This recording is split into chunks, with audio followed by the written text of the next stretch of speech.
Loving your neighbor is the first and best choice among the three choices you have. The first choice is love, the second is hate, and the third is indifference. Let's examine each choice, beginning with the third choice. Perhaps you don't want to love your neighbor because he is bad, but yet you would not want to hate him because you are a good person and you avoid negative emotions, so you are indifferent to your neighbor. But indifference or apathy is a cold emotion. Apathy is a negative as hatred.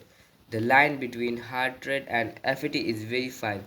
If you meet your neighbor on the street and you ignore him, it does not seem like a good and decent thing to do. The second choice, hatred, while harm you as much as it hurts your neighbor, which leaves you with the first and the best choice to love our neighbor. Honestly, loving and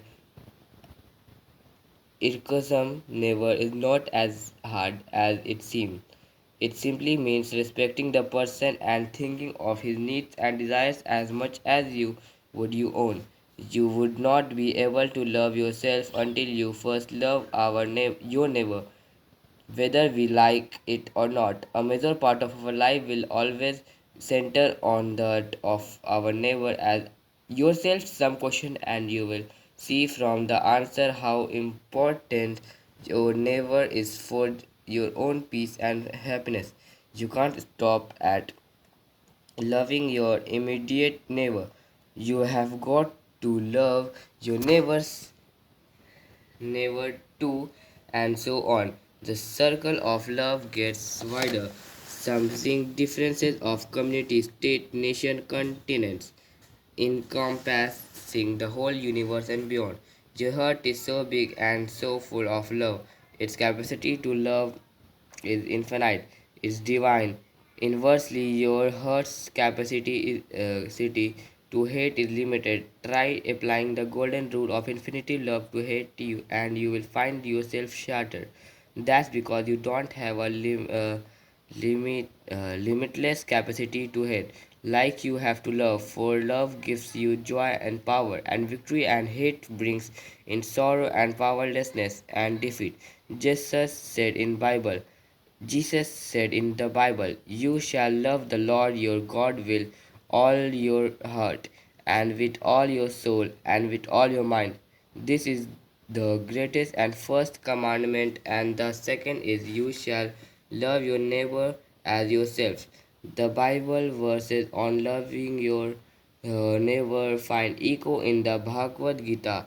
Krishna says, those devotees are very dear to me, who are free from malice toward all living beings, who are friendly and compassionate.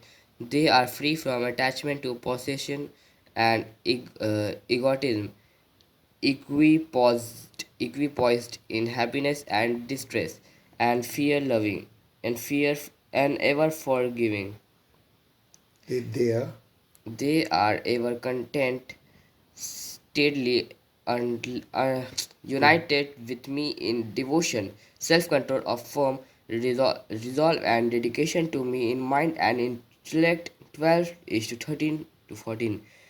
The Gita verses mean that those devotees who believed in Krishna know that every person and other living entities are part of him. Therefore, such devotees love all persons irrespective of any differences, real or perceived. Curiosity beyond autobiographies of a yogi. So this is the part of an editorial, and in this, the title it is given, "Can we love our neighbors as ourselves?" Means if we are not loving to ourselves, then how we would be able to love to the neighbors? It's quite impossible. Like if you are not only filled with the love, so that your neighbor should also being loved by you. It's also very true, if you are spreading love towards outside or for all, for others, that will come to you finally. This is very true. And if you will spread hater and any negative evil thought, then it will come to you again. So we should love for our neighbor, for everyone which are around us. And it is also said by Lord Krishna and their all those followers, they should love to the all, to the nature, to all the creatures. This is only the meaning of this title. Can we love our neighbors as ourselves? If we are unable to love ourselves, then it's quite impossible to love our neighbors, neighborhood also. Fine.